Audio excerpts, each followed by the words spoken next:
Hello guys, linggo ngayon pero may problema tayo sa telepono. Ang system, hindi nagre-ring yung telepono na to pag tinatawagan. Pero pag doon sa other line, may ring dial tone siya pero wala siyang outside na ring. Same din sa mga cabins. Pero pag bridge ang tinawagan, nagre-ring siya same din sa engine room, public spaces, mess room. Yan lang yung may ringtone. So, chinek natin yung drawing at saka manual. Halos wala tayong makita na pwedeng gamitin natin. So, pinunta natin yung kanyang panel. Chinek natin kung merong alarma. In-cost pala yung unit namin dito. Pinuksan natin at chinek natin yung internal components. So, may nakita akong red indicating lights dito. Kaya, inusisa natin kung para saan ito. Pero, dahil limited lang yung information natin, ang ginawa ko, tinry ko muna i-reset at check visually yung circuit board kung meron tayong makikita. So, in-off natin yung power at tinanggal yung connection at pinulout natin to ng dandahan. Baka sakaling may makita tayo kahit sa mga connections niya lang. So, na-inspect natin yung PCB kung may indications ba ng mga burn marks o anumang signs na may abnormality sa circuit. So habang chinecheck natin, napansin ko tong sa gilid na isang box na dalawa sila. Merong isa sa taas at saka meron doon sa baba.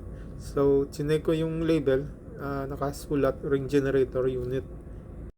Kaya napaisip rin ako, baka ito yung nag-generate nga ng ring, outside ring sa mga unit ng telepono.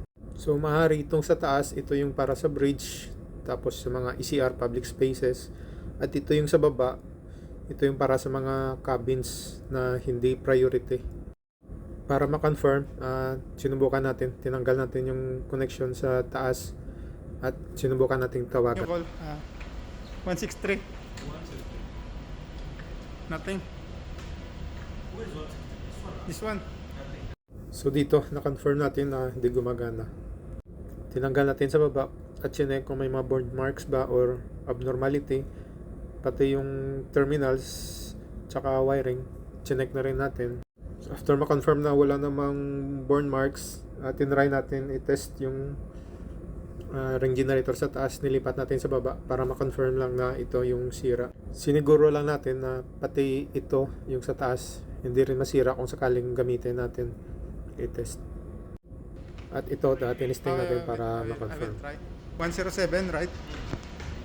107. Okay. So, ayun, gumana nga siya at na-confirm natin na ito yung sira. So, gagawin natin, maghanap tayo ng spare. Kung wala, magre-request tayo nito. So, ganyan talaga minsan. Pag walang spare, wala tayong magawa. At saka, hindi ko na-check yung PCB nito na malaliman dahil pag may findings naman tayo, wala naman tayong pamalit na electronic parts niya. So ang ginawa lang natin, ma-identify natin yung sirang parts at requestan na lang ng pamalit. So hanggang dito na lang guys, sana kahit paano nakapagbigay ako ng idea sa inyo. Maraming salamat.